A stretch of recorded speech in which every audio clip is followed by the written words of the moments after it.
এই 5টি খাবার যদি আপনি আপনার খাদ্য তালিকায় অন্তর্ভুক্ত করেন, তাহলে আপনার শরীরের স্ট্যামিনা 50 থেকে 80 বছর বয়স পর্যন্ত কমবে না। প্রথমটি হলো শিলাজিৎ। শিলাজিৎ শরীরের সামগ্রিক শক্তি ও স্ট্যামিনা স্বাভাবিকভাবে বাড়ায়, ক্লান্তি কমায় এবং শরীরকে শক্তিতে ভরপুর রাখে। দ্বিতীয়টি অশ্বগন্ধা। এটি আপনার মানসিক চাপ কমাতে সাহায্য করে এবং শারীরিক ও মানসিক শক্তি বৃদ্ধি করে, ফলে আপনি সারাদিন সক্রিয় ও সতেজ অনুভব করেন। তৃতীয়টি দেশি ঘি।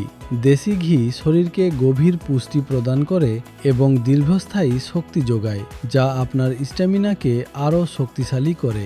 চতুর্থ নম্বরে রয়েছে কিশমিশ। কিশমিশ প্রাকৃতিক চিনি ও আয়রনে সমৃদ্ধ, যা তাৎক্ষণিক শক্তি দেয় এবং শরীরের দুর্বলতা কমাতে সাহায্য করে। পঞ্চম নম্বরে রয়েছে ছোলা। ভেজানো কালো ছোলা প্রোটিন ও আয়রনে ভরপুর, যা পেশির শক্তি ও স্ট্যামিনা উন্নত করতে সাহায্য করে। আপনি যদি আপনার শক্তি ও স্ট্যামিনা স্বাভাবিকভাবে বাড়াতে চান, তাহলে কমেন্টে লিখুন এনার্জি, আর আমি আপনাকে আয়ুর্বেদিক রুটিন ডিএমে শেয়ার করব।